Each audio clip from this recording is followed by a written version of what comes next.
Mas Rudy Kamri itu Pak, podcaster, kanal Anak Bangsa, yang dia asuhnya, itu membuka sebuah kasus dalam podcastnya tentang dugaan korupsi di lingkungan Pemda DKI Jakarta yang kira-kira nilainya mencapai 16 sekian triliun Pak.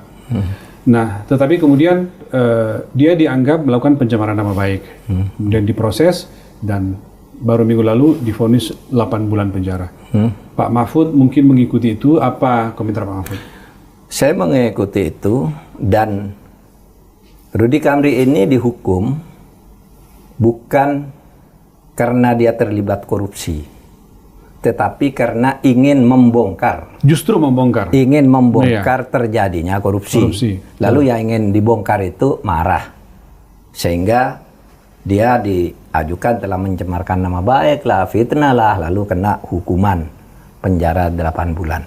Nah, oleh sebab itu kalau ini bisa saya bela. Saya kan tidak pernah bela koruptor. Iya. Gimana Pak? Kalau Pak Mahfud, apa pandangan Pak Mahfud tentang itu? Pertama, gini.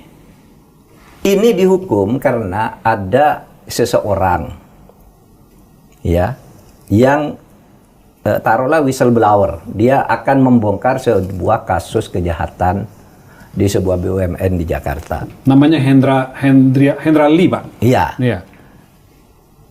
Lalu, wah ini bagus kalau dia karena sesudah diperiksa data-datanya betul, itu sudah ada surat dari ombudsman bahwa ini salah tata kelola, ada macam-macam lah, sehingga menimbulkan kedugaan. Dan kebetulan yang mengadu ini dulunya adalah partner.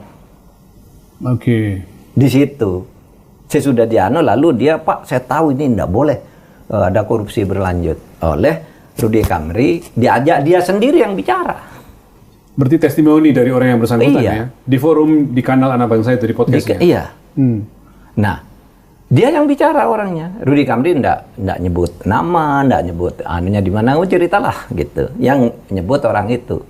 Nah, orang ini kemudian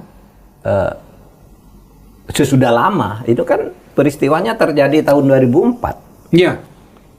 Peristiwanya 2004. Tapi memang belum daluarsa kan? Sehingga tahun 2017 muncul di kanalnya Rudy. Kanal Anak Bangsa punyanya Rudy, dan suruh bicara gitu. Dan sudah juga diperiksa dokumen-dokumennya, itu wajar untuk diketahui oleh publik, tidak ada yang rahasia karena sudah ada dari ombudsman dan sebagainya. Nah, rupanya ini menjadi target kan, karena ini memasukkan ini lalu dilaporkan ke polisi. Iya.